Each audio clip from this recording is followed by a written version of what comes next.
Bienvenue à cette exploration approfondie. Aujourd'hui, on va s'attaquer à un sujet assez costaud qui concerne beaucoup d'entreprises, réussir l'intégration de la robotique. Oui, un vrai défi. Mais attention, pas juste le côté technique, hein. Ça, c'est presque la partie facile. On va surtout creuser l'aspect humain. Parce que, d'après notre source, c'est là que tout se joue. Exactement. On s'appuie sur un document de formation assez intéressant, fait pour les cadres sup, qui s'appelle Cours 5.1, faire adhérer les équipes. Ça vient d'un cours plus large sur les robots. C'est très très pratique, plein d'outils concrets. Très orienté terrain, oui. Notre objectif, ici, c'est de décortiquer un peu ces stratégies. Comment on passe de l'appréhension, parfois même de la peur, à un vrai engagement des équipes. Hmm. D'ailleurs, le document, il commence fort, hein. Il dit que la réussite d'un projet robotique, c'est 80% humain et seulement 20% technologique. Ce 80-20, ça interpelle quand même. C'est ça qu'on va regarder de plus près. Tout à fait. Et ce chiffre, 80-20, il résume bien la philosophie du document. L'adhésion, ça se décrète pas, ça se construit. Vraiment pas à pas. Faut répondre aux questions, aux craintes des gens. Qui sont souvent légitimes d'ailleurs. Absolument légitime. L'idée, c'est de transformer cette résistance potentielle en appropriation, en engagement actif, quoi. Alors, voyons comment il propose de faire ça.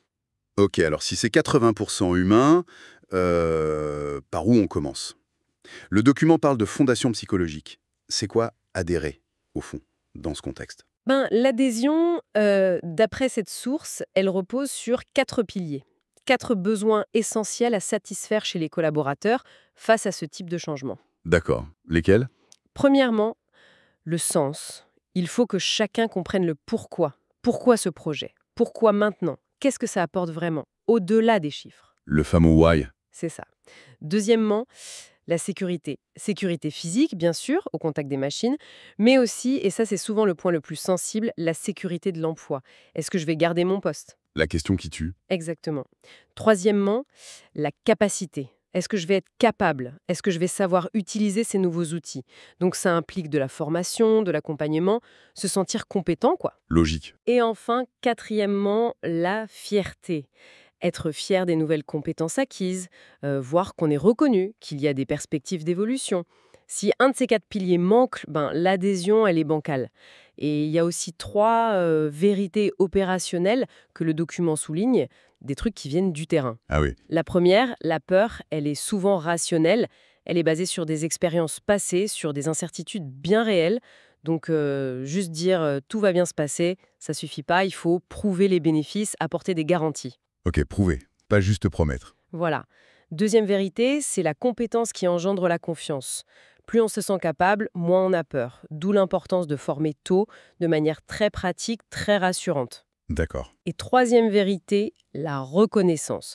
Un simple merci, une mise en avant, ça ancre les nouveaux comportements. Il faut, ritualiser un peu cette reconnaissance. C'est clair. Une base solide. Alors justement, le document devient très concret. Il identifie 5 peurs spécifiques face à la robotique. C'est là qu'on voit le côté pragmatique. La première, la plus évidente, hein, je vais perdre mon emploi. La trouille de base. Comment on répond à ça? Alors face à cette grosse crainte, la stratégie, c'est vraiment de contre-attaquer avec des faits, des engagements très clairs. D'abord, utiliser ce qu'ils appellent des preuves locales. C'est-à-dire? Afficher des chiffres concrets de l'usine. Combien de postes ne sont pas pourvus actuellement? Combien on utilise d'intérimaires? Quel est le taux d'absentéisme? Bref, montrer objectivement qu'on a besoin de bras, que le robot vient aider, pas remplacer. Ah oui, du factuel. Ensuite, et ça c'est vraiment, vraiment important, un engagement écrit de la direction. Le document préconise une promesse, noir sur blanc, 0 licenciement économique lié à ce projet.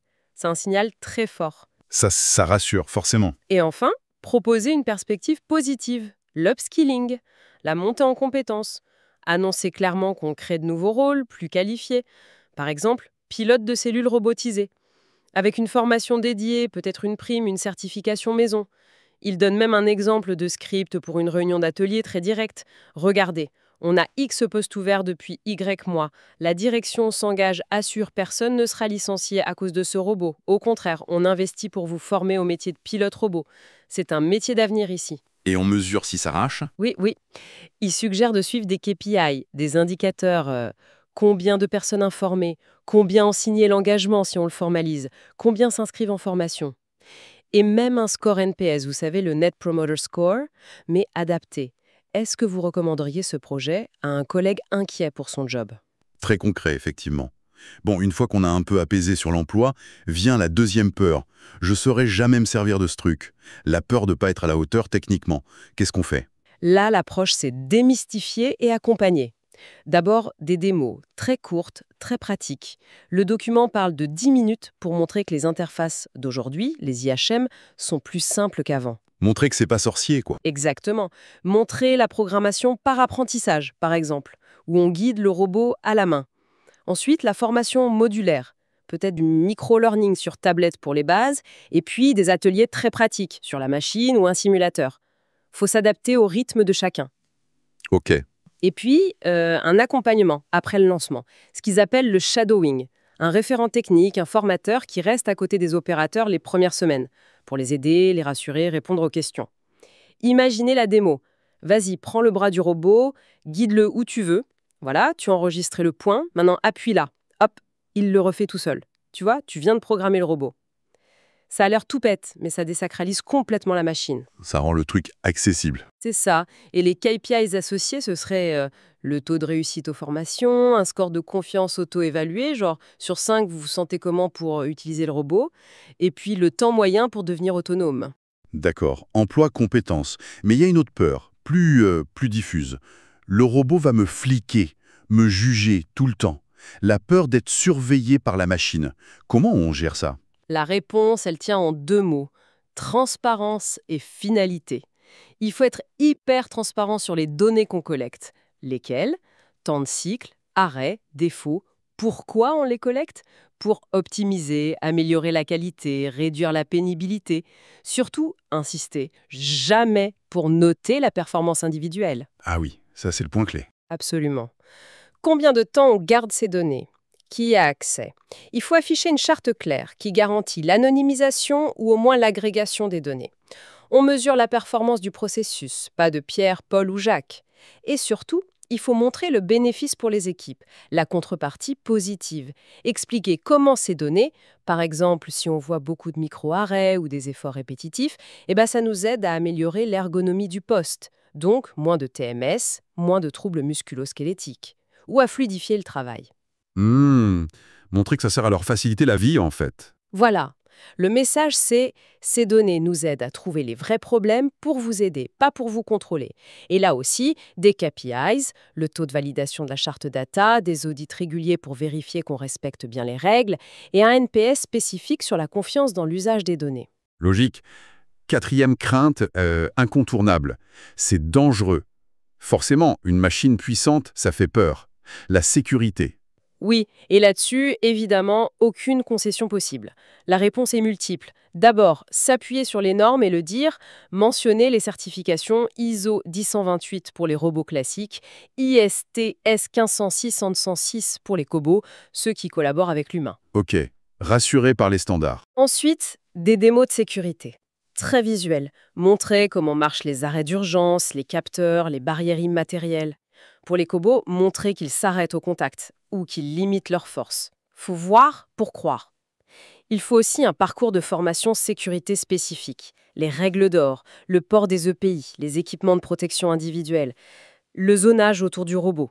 Et enfin, ancrer les réflexes par la répétition. Des toolbox talks, ces petits points sécurité rapides avant de commencer, ou des exercices, des simulations d'incidents. Pour que ça devienne naturel. C'est ça. Le message doit être simple. Voilà l'arrêt d'urgence, voilà les zones interdites, voilà les EPI obligatoires. On fait un point sécurité chaque semaine. Et surtout, si vous avez le moindre doute, vous arrêtez. L'indicateur numéro 1, c'est 0 accident, bien sûr, mais il faut aussi suivre les presque accidents, les near misses, pour anticiper. Et le taux de formation sécurité. Très bien. Reste la 5e peur identifiée, mon savoir-faire, mon expertise, ça vaudra plus rien. La crainte que l'expérience soit balayée par la machine. Et là, le document prend le contre-pied. Il dit « Attention, cette expertise métier, elle est vitale pour que le robot fonctionne bien. » Donc la réponse, c'est la valorisation. Ah, intéressant. Comment? En créant de nouveaux rôles valorisés, qui mixent cette expertise et la technologie. Pilote expert, référent qualité robotique, formateur interne, des postes qui montrent une évolution. Et enfin, la reconnaissance publique. Afficher les noms des contributeurs, faire des témoignages vidéo, les citer en réunion. Mettre en avant ceux qui s'impliquent. Exactement. Les KPI, ça pourrait être le nombre d'idées terrain qu'on a intégrées, le pourcentage d'amélioration qui vient des opérateurs ou le nombre de personnes qui ont évolué vers ces nouveaux rôles. On voit bien que répondre à chaque peur, c'est bien, mais ça doit s'inscrire dans une démarche globale. Justement, la source propose une stratégie de communication en 4 phases. Vous pouvez nous en dire plus? Oui, c'est une sorte de feuille de route pour construire l'adhésion sur la durée. C'est assez structuré. Phase 1, annonce. Ça se passe bien avant le projet. L'objectif, c'est de rassurer, de donner une vision. Les actions, une grande réunion, un town hall, un mémo de la direction avec les engagements clairs sur l'emploi, l'accompagnement, une première FAQ, des sessions de questions-réponses. Le message clé, on fait ça pour l'avenir de l'entreprise et pour améliorer vos conditions de travail. Ok, posez les bases. Voilà. Phase 2. Implication. Pendant la phase d'analyse de choix du robot. L'objectif, co-construire. Les actions, des ateliers participatifs pour analyser les flux de travail, peut-être des visites sur d'autres sites qui ont déjà des robots, des démos comparatives. Le message, vous êtes les experts du terrain, aidez-nous à choisir la meilleure solution. Les faire participer aux décisions. C'est ça. Phase 3, formation. Juste avant le déploiement. Objectif, transformer la compétence en confiance. Les actions, les modules de formation sécurité et robotique, les ateliers pratiques, les simulateurs. Message clé, vous allez acquérir de nouvelles compétences, c'est valorisant. Préparer le terrain. Et phase 4, célébration, juste après le déploiement. Objectif, ancrer le succès, fêter la réussite et préparer la suite. Action. Un petit événement de lancement, le mur des contributeurs dont on parlait, une vidéo avant-après, partager les premiers résultats positifs. Message, bravo, grâce à vous tous, on a réussi cette étape. Et ce qui est bien pensé, c'est que chaque phase a ses propres livrables, la FAQ, les comptes rendus, le plan de formation, et ses propres KPI pour suivre l'engagement. Le taux de présence aux réunions, le nombre d'idées collectées, le taux de réussite aux formations, le NPS global du projet. Ça permet vraiment de piloter l'humain aussi sérieusement que la technique. C'est structuré. Le document va même plus loin. Il parle de techniques d'engagement avancées, les champions robotiques et la gamification.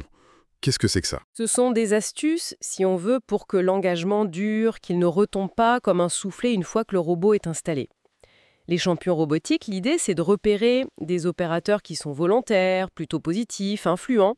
On leur donne une formation un peu plus poussée, diagnostic de premier niveau, sécurité avancée, et ils deviennent des relais sur le terrain. Des ambassadeurs, en quelque sorte? Exactement. Ils peuvent aider les collègues, remonter les petits problèmes du quotidien, faire le lien avec la maintenance.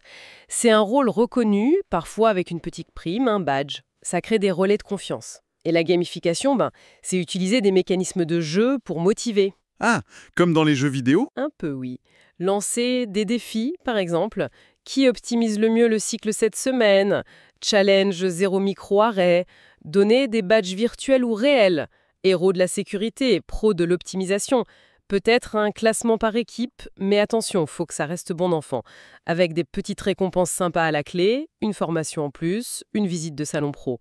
Ça peut rendre l'apprentissage et l'amélioration plus ludiques. Malin. Et ils insistent aussi sur l'importance des visites de sites où ça marche bien et des témoignages d'opérateurs d'ailleurs. Voir que d'autres l'ont fait, ça rassure énormément. Tout ça, c'est très terrain. Mais comment on s'assure que ça prend racine dans l'entreprise? Comment on gère la gouvernance sociale, la formation sur le long terme? C'est une excellente question, c'est fondamental pour que ça dure. Sur la gouvernance sociale, le document dit d'abord, cartographiez bien tous ceux qui sont concernés. Les opérateurs, les managers bien sûr, mais aussi les syndicats, les représentants du personnel, le CSE en France, les services sécurité, HSE, l'informatique, IT et OT, l'informatique industrielle, la maintenance. Tous les acteurs. Voilà. Ensuite, mettre en place un calendrier de dialogue régulier. Quand est-ce qu'on informe, qu'on consulte les représentants du personnel? Comment on intègre la robotique dans les réunions du comité sécurité? Prévoir des points d'équipe réguliers. Idéalement, essayer de négocier des accords sur la mobilité interne, la reconnaissance des compétences, le tutorat entre anciens et nouveaux. Et puis, un petit baromètre social régulier, quelques questions clés pour prendre la température. Et pour la formation? Pour la formation structurée, l'idée c'est de créer un vrai parcours interne qualifiant. Par exemple, opérateur, pilote, robot. Avec plusieurs niveaux, initiation, opération, avancée, référent. Chaque niveau a ses objectifs, sa durée, son évaluation, mix de théorie et de pratique, et la réussite donne un badge, une reconnaissance sur la fiche de poste, peut-être une prime. Ça crée des perspectives de carrière claires liées à ses compétences. Donc on investit sur le long terme dans les compétences. Et on mesure tout ça. On pilote l'adhésion avec des chiffres. Oui, oui, absolument. Avec la même rigueur que les indicateurs de production. Le document distingue bien, d'un côté, les KPI d'adhésion, les People Metrics, le fameux NPS opérateur, le taux de participation volontaire aux ateliers, aux formations, la vitesse à laquelle les nouvelles méthodes sont adoptées, l'analyse des retours qualitatifs, le nombre d'idées d'amélioration remontées. Ok, le côté ressenti à engagement. C'est ça. Et de l'autre côté, les KPIs d'impact, plutôt opérationnels, mais qui sont directement influencés par l'adhésion humaine. La baisse des accidents et des TMS, l'amélioration des temps de cycle, l'augmentation du TRS ou EEE en anglais, la réduction des rebuts, l'amélioration des indicateurs de maintenance comme le temps moyen entre pannes, MTBF, ou le temps moyen de réparation, MTTR, et ils proposent des tableaux de bord à différentes fréquences, quotidiens, hebdo, mensuels, pour suivre ces deux types d'indicateurs en parallèle, parce que l'un ne va pas sans l'autre. On comprend mieux le 80-20 du début là. Ce document, c'est une vraie boîte à outils en fait, avec des modèles d'email, de FAQ, de chartes. C'est très très concret. Tout à fait. Il y a même une partie sur les risques spécifiques liés à l'humain. Comment gérer les rumeurs, la perception de flicage, la fatigue du changement, avec des parades pour chacun, et une sorte de feuille de route type sur 6 à 12 mois qui intègre toutes ces actions humaines en même temps que les étapes techniques du projet. Bon, alors, qu'est-ce qu'on retient de tout ça? Si on devait résumer l'essentiel de cette approche pour réussir l'intégration humaine des robots. Pour moi, ce qui ressort, c'est que réussir un projet de robotisation, c'est d'abord et avant tout réussir un projet de changement humain. C'est pas juste poser une machine. Faut anticiper les peurs, y répondre avec des preuves, des engagements tenus. Communiquer, communiquer, communiquer de façon transparente, impliquer les gens le plus tôt possible. Et surtout, valoriser leur expertise d'avant et leurs compétences de demain. La stratégie en 4 phases, annonce, implication, formation, célébration, ça donne un bon cadre pour ça. Je suis tout à fait d'accord. Les messages clés, c'est vraiment ça. Dire la vérité et la prouver sur l'emploi, les données, la sécurité. Former pour donner confiance, pour rendre les gens capables. Co-créer pour que la solution soit adaptée et pour valoriser l'expertise qu'il y a déjà. Et piloter l'adhésion aussi sérieusement que la technique.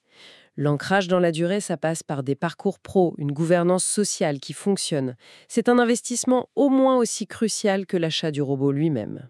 Et pour finir, une petite question pour ouvrir la réflexion. Ce document, il nous donne une méthode très détaillée pour gérer l'humain face au robot dans l'industrie. Mais est-ce que cette approche, identifier les peurs, prouver les bénéfices, communiquer par étapes, impliquer, former, reconnaître, ne serait pas, au fond, un modèle applicable à n'importe quelle transformation majeure, que ce soit une transformation digitale, organisationnelle, culturelle, bien au-delà des robots? Quelles leçons universelles sur l'accompagnement du changement on peut tirer de ce cas spécifique? C'est une piste intéressante, je trouve.